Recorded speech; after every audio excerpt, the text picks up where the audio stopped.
something changed during Obamacare, and that was that the Obama administration and my uncle Ted Kennedy was chairing the Senate Health Committee at this time. So I watched this whole thing very carefully and was disturbed at that time.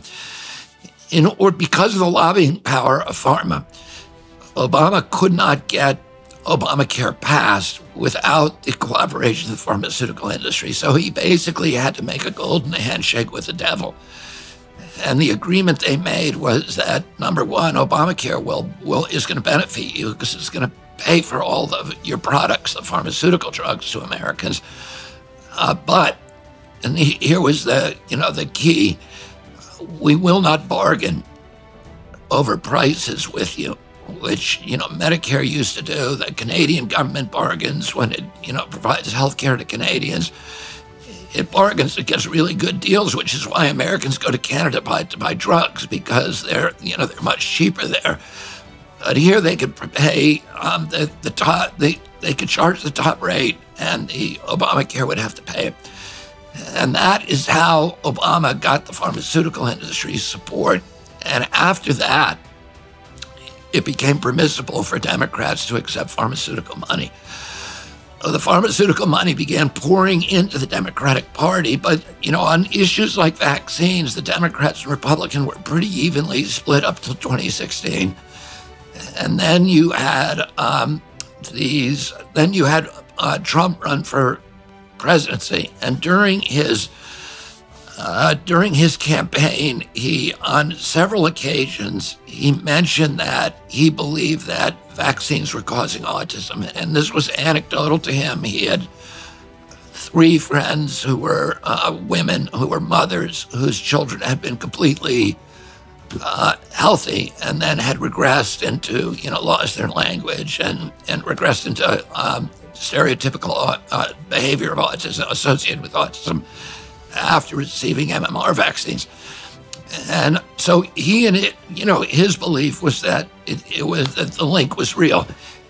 And he said it out loud on several occasions, I think 3 separate occasions. And at that time, anything that Trump said was immediately, the reaction of the Democratic Party is, whatever he says, we got to do the opposite. So even though we've hated NAFTA for our entire, existence of our party, if Trump now says he hates NAFTA, we've got to start liking NAFTA. So that was kind of what happened. Was those pronouncements by Trump were put by the Democratic Party doyens into the same anti-science dumpster as his climate denial, and it became a tribal issue.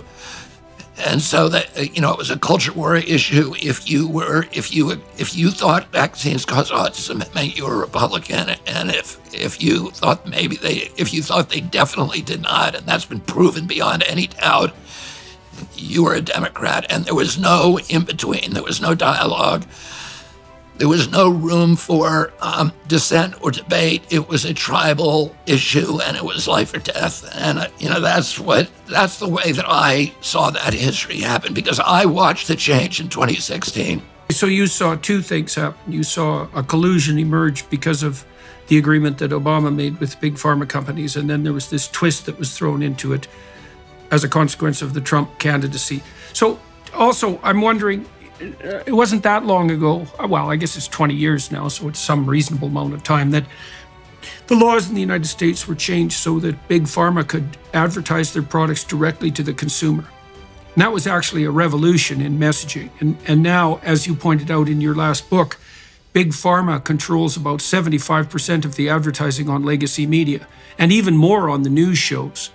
And so, I think it's about 75% on the news shows. I'm not sure. I think there are even bigger advertisers if you look at the entire sort of landscape. Automobiles may be bigger, but certainly on the evening news shows. The evening news is kind of the perfect landscape to advertise pharmaceuticals, because everybody who watches the evening news, essentially the entire demographic, is over 60. My kids would not dream of turning on the evening news. Oh, they get their news from the, from their screens. But the people who are sitting down and watching the evening news are your age and they're my age. And as you know, when you get to our age, you spend a lot of time at doctors and and those people are on a lot of drugs. And so they're watching it. And Roger Ailes told me, I think it was in 2014, and he, of course, was the founder and CEO of Fox News. And I was trying to get, I had made participated in the making of a documentary about the impacts of mercury in vaccines on neurodevelopmental disorders in children. This sudden epidemic that had begun in 1989 of neurodevelopmental disorders. And he had a relative who had been affected that he believed was vaccine injured. And he always would put me on his shows. I had this weird relationship with Roger Ailes because I had spent 3 months in a tent with him when I was 19 years old in Africa. And we had this friendship. He was a very clever, witty guy, and he had not started Fox News. He had just left the running the Nixon campaign communications. And he had stepped down from the Merv Griffin show, but I had this lasting friendship with him, and he was a very loyal friend. And he would always make the hosts of Fox TV to put me on to talk about environmental issues. So I was the only environmentalist for a decade that was going on Fox News, and I looked at him kind of as a Darth Vader, of what he had done to American television and communications, but I still had this strange friendship with him. So he would always put me on, and I went to him to try to get on to talk about this documentary. He looked at it. His assistant, Mike Clemente, who was running the station at that time, the network looked at it, and both of them loved it. But he said, we can't let you on. And he told me at that time, he said, if any of my hosts independently let you on to talk about this, I would fire them. I would have to fire them. And he said, if I didn't fire them, I would get a call from Rupert within 10 minutes, meaning Rupert Murdoch.